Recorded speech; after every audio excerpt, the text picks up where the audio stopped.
Shalom, apa kabar Bapak Ibu Saudaraku sekalian? Saya berdoa Bapak Ibu Saudara sekalian dalam keadaan yang sehat dan diberkati oleh Tuhan. Nah, hari ini Saudaraku saya mau bahas tentang seseorang. Seseorang itu bernama Ustadz Ahmad Kainama. Siapa Ustadz Ahmad Kainama? Ustadz Ahmad Kainama adalah mantan seorang pendeta. Dia lulusan S3 dari Israel, Saudaraku. Dan dia melakukan banyak ceramah-ceramah yang berisi tuduhan-tuduhan terhadap iman Kristen, saudaraku. Nah, walaupun dia mempunyai pendidikan teologi yang cukup tinggi, saudaraku, ternyata saya menemukan banyak sekali kesalahan-kesalahan yang dilakukan di tengah-tengah ceramahnya, atau kesalahan-kesalahan yang dia lakukan di tengah-tengah kajian-kajian yang dia sampaikan, saudaraku. Nah, dari video ini, saudaraku, saya mau sampaikan beberapa hal kesalahan yang dia lakukan. Langsung saja, saudaraku, kita saksikan video yang pertama. Dan Allah bukanlah seorang manusia. Allah adalah Allah yang satu, tidak bisa digambarkan, tidak punya bentuk. Nah, saudaraku, di video ini, Ustadz Ahmad Kainama mengatakan bahwa Allah atau Tuhan itu tidak berwujud. Saya tahu maksudnya adalah untuk menyindir orang Kristen yang katanya kok Tuhannya dilahirkan. Kurang lebih seperti itu kan, saudaraku. Nah, dia terus mengatakan bahwa Allah itu tidak berwujud. Nah, saudaraku, saya bisa buktikan bahwa pernyataannya tidak sepenuhnya benar. Karena di dalam kitab suci mereka sendiri dikatakan bahwa Allah itu mempunyai wajah. Allah itu mempunyai kaki. Allah itu mempunyai betis. Allah itu mempunyai tangan. Bahkan di salah satu hadisnya dikatakan bahwa tangan Allah itu dua dan keduanya adalah kanan. Nah, saudaraku, justru pernyataan dari Ustadz Ahmad Kainama itu dibantah oleh kitabnya sendiri. Oke, langsung saja video yang kedua. Di dalam kitab suci yang oleh saudara kita dipercaya sebagai kitab suci, saudaraku tersayang, Kristen dan Katolik itu, yang mempercayai bahwa tanggal 25 Desember itu Allah itu, Tuhan itu lahir. Ini saja sudah bertentangan dengan apa yang ditulis dalam Bible mereka sendiri. Bahwa di dalam Bible mereka dituliskan Allah bukan manusia dan bukan anak manusia. Nah, di video ini dia mengatakan, dia mengutip dari kitab Bilangan, saudaraku, dan dia mengatakan bahwa Allah itu bukan manusia, Allah itu bukan anak manusia, dan lagi-lagi tentunya itu mau menyindir iman Kristen. Nah, saya mau katakan bahwa ayat ini benar, kami imani dengan sepenuhnya bahwa Allah atau Tuhan itu bukan manusia. Tapi ingat bahwa Tuhan itu maha kuasa, dalam kemahakuasaannya dia bisa jadi manusia. Memang Allah itu bukan manusia, tetapi dalam maksud keselamatan, dalam maksud penebusannya, dia menjelma jadi manusia dan mati di kayu salib menebus dosa setiap orang-orang yang percaya kepadanya. Itu jawaban saya yang kedua, saudara. Yang berikutnya, mari kita saksikan. Iseng kita buka Yesaya pasal 42 ayat 1. Lalu ini ada huruf yang luar biasa. Ini alef, maaf ini boleh lihat ya. Ini alef, lalu ini tav. Tav ini huruf yang dibaca T, tapi dia mirip dengan he, dengan huruf H. Alef, tav, mem, ha. Ini ha. Jadi ini dibaca etma. Padahal kalau huruf ini disusun sebagaimana adanya huruf ini, maka huruf ini adalah huruf A, alef, he, H, susun sendiri ya. Huruf A, H, M, D. Apa itu? A, H, M, D. Ini dibacanya dari kanan ke kiri, sama kayak Arab. Dari kanan ke kiri. A, H, M, D. Apa itu? Nah, saudaraku, Ustadz Ahmad Kainama mengutip dari Yesaya pasal yang ke-42 ayat yang pertama. Nah, di ayat itu, saudaraku, ada kata kupegang. Nah, kata kupegang itu dalam bahasa Ibraninya etmak. Ya, etmak. Nah, saudaraku, kemudian oleh Ustadz Kainama kata etmak ini diselewengkan atau diplesetkan atau dipelintir, saudaraku, menjadi Ahmad. Kata etmak itu terdiri dari huruf alef, tau, mem, dan kaf. Nah, saudaraku, kemudian huruf-huruf ini dipelesetkan. Huruf kedua dipelesetkan dari huruf tau, dipelesetkan menjadi he. Dia mengatakan di dalam video itu bahwa tau dan he itu mirip. Ya, dia katakan mirip. Tapi bukan berarti bisa dirubah seenaknya karena mirip. Nah, saudaraku, saya kasih gambaran begini. Jika saya dikatakan mirip sama David Beckham, saudaraku jangan protes, tentunya saya dan David Beckham adalah dua pribadi yang berbeda. Saya adalah saya dan David Beckham adalah David Beckham gitu.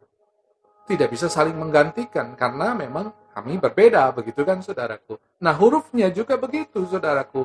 Tidak bisa dengan sembarangan kemudian karena mirip saudaraku, huruf tau dirubah menjadi huruf he.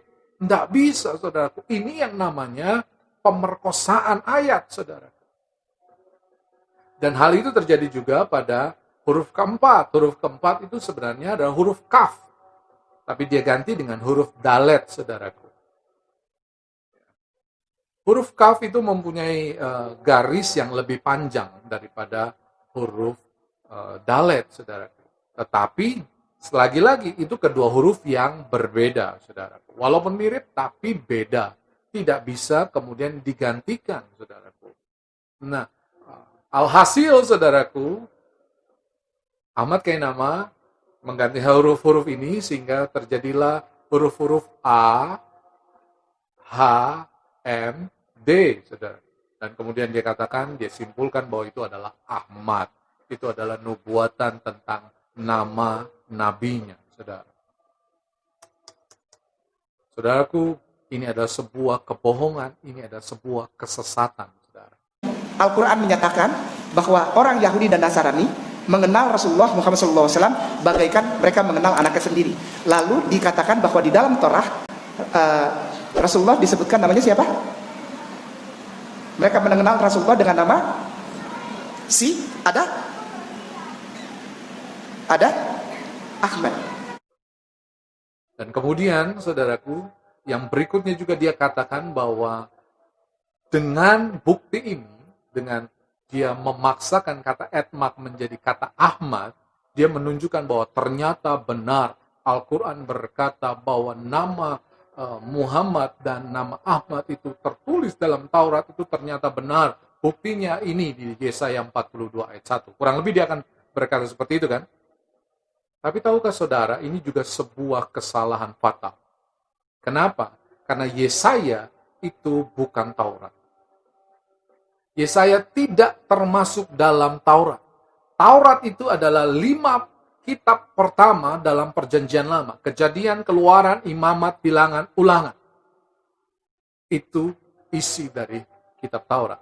Sedangkan Yesaya ini bukan kitab Taurat, melainkan kitab nabi-nabi yang sering juga disebut dengan Nevi'im. Kemudian saudaraku, ada satu kata lagi yang sempat disebutkan di video ini, itu terdapat dalam kitab Kidung Agung. Dia mengatakan ada kata Mahmadim, dan dia klaim itu sebenarnya adalah Muhammad, begitu saudaraku. Padahal artinya berbeda, tetapi dia paksa itu Muhammad, dan dia mengatakan itu juga bukti bahwa nama Muhammad ada di dalam kitab Taurat. Dan lagi-lagi saudaraku, kesalahan yang sama dilakukan karena Kidung Agung itu tidak termasuk dalam kitab Taurat. Kitab Kidung Agung adalah kitab syair yang sering disebut juga dengan Ketuvim, saudara. Jadi, klaim daripada Ustadz Ahmad Kainama ini adalah klaim yang kosong, klaim yang salah, klaim yang sesat. Sebenarnya, saya melihat di video ini, sebenarnya Ustadz Kainama tahu kesalahan itu. Terbukti waktu dia katakan bahwa nama Muhammad ada di kitab Taurat, dia berhenti sebentar, saudara. Karena dia tahu dia salah sebenarnya. Tapi lagi-lagi karena dia tahu bahwa audiensnya tidak mengerti, dia teruskan, saudara. Inilah, kalau saya bilang ini sesuatu hal yang kejahatan yang dia lakukan untuk menipu daya. orang-orang yang menjadi audiensnya karena ketidaktahuan mereka. Miris, saudaraku ya. Oke, lanjut. Lukas pasal 1 ayat 26. Yesus tidak pernah lahir bulan Desember tanggal 25. Yesus lahir bulan April. Kitabnya. Bulan yang ke-6. Ya, kita simpan ya, bulan yang ke-6. Dalam bulan yang ke-6, Allah menyuruh malaikat Gabriel pergi ke sebuah kota di Galilea bernama Nazaret. Ya. Bulan yang ke-6 ya, kita simpan dulu ya. Ya, udah, hitung, yuk hitung. Januari, Februari, Maret, April, Mei, Juni. Itu Jibril alaihissalam datang mengucapkan salam. Assalamualaikum Maria. Assalamualaikum Maria. Engkau akan mempunyai anak laki-laki. Maria bilang, iya belum ada suami, bagaimana punya anak? Gitu kan? Di Al-Quran gitu juga. Bagaimana punya anak orang saya belum bersuami dan tidak ada laki-laki yang menyentuh aku. Bulan ke-7 datang lagi Gabriel itu, atau Jibril alaihissalam bilang, kun fa yakun. Berikutnya, saudaraku, dia mengatakan tentang Natal. Dia mengatakan bahwa Gabriel mendatangi Maria pada bulan ke-6. Dan kemudian dia katakan Gabriel datang lagi pada bulan berikutnya, satu bulan berikutnya, artinya bulan ke-7, datang lagi, dan kemudian disitulah Gabriel mengatakan bahwa dia mengandung, dan saat itulah ada kun fayakun, sehingga ada janin dalam rahim daripada Maria. Saudaraku, pernyataan ini tidak pernah ada di dalam Alkitab, bahwa Gabriel datang satu bulan kemudian, itu tidak pernah ada. Yang cuma ada adalah pada bulan ke-6 Gabriel bertemu dengan Maria. Tapi satu bulan kemudian Gabriel datang lagi, itu tidak pernah ada di dalam Alkitab, saudaraku. Jadi lagi-lagi dia melakukan kebohongan, dia menipu audiensnya, bahkan juga mungkin setiap pemirsa yang menonton videonya ditipunya, saudaraku, karena ketidaktahuan mereka. Maka jadilah janin Yesus itu. Tanpa suami, tanpa sperma, tanpa hubungan badan suami istri, jadi dia. Pada bulan berarti bulan Juli. Berarti usia kandungan satu bulannya Yesus itu bulan Agustus. Kita hitung ya. Agustus, September, Oktober, November, Desember. Tuhannya orang Kristen, prematur lahirnya. Desember, Januari, Februari, Maret, kurma matang. Dikonfirmasi oleh Al-Quranul Karim bahwa ketika Isa dilahirkan, Maryam bersandar ke pohon kurma, dan Allah memerintahkan Jibril alaihissalam untuk mengatakan kepada pohon kurma melepaskan buahnya yang matang. Benar? Ustaz, tolong perbaiki saya. Ini banyak para ustaz di sini yang ahli hadis. Benar nggak? Pernah cerita begitu Isa? Bulan 9, bulan April lahirnya. Lagi, saudaraku, saya akan jelaskan lagi kesalahan fatal yang dilakukan oleh Ustadz Ahmad Kainama. Dia mengatakan bahwa Gabriel bertemu dengan Maria pada bulan ke-6. Dan dia mengatakan bulan ke-6 itu adalah bulan Juni. Dan itu salah besar.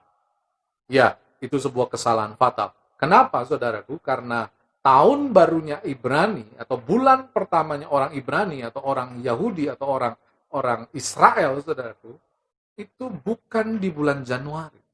Bulan pertamanya orang Israel itu jatuh pada akhir September sampai bulan Oktober.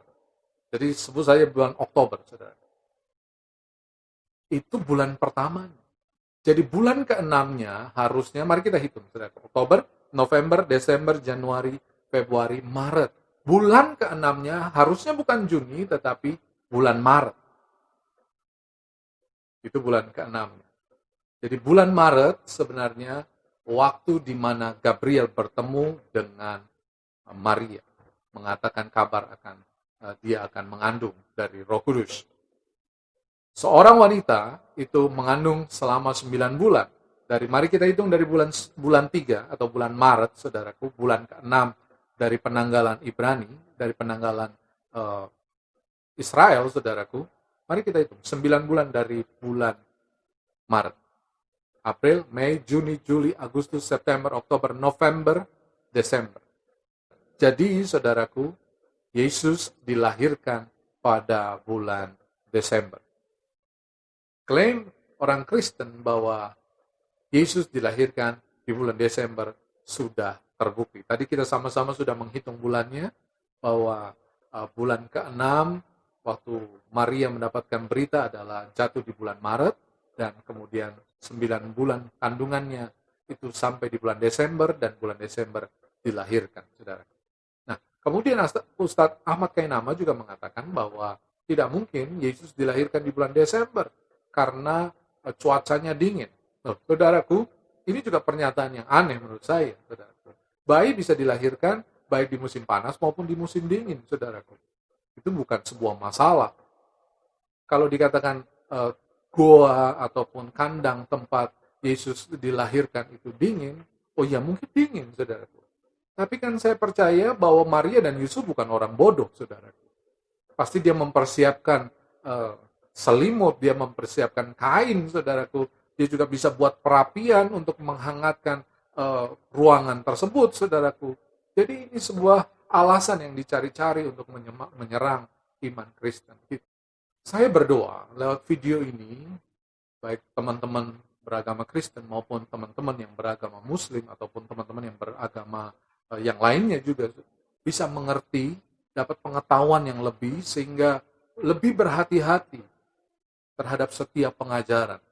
Lebih bisa memfilter, bisa lebih mencari informasi kebenaran sebuah berita, sebuah pengajaran sehingga Anda semua tidak disesatkan. Oke, akhir kata saya mau katakan, the truth will set you free. Kebenaran itu akan membebaskanmu, kebenaran itu akan memerdekakanmu. That's all for today. God bless you all.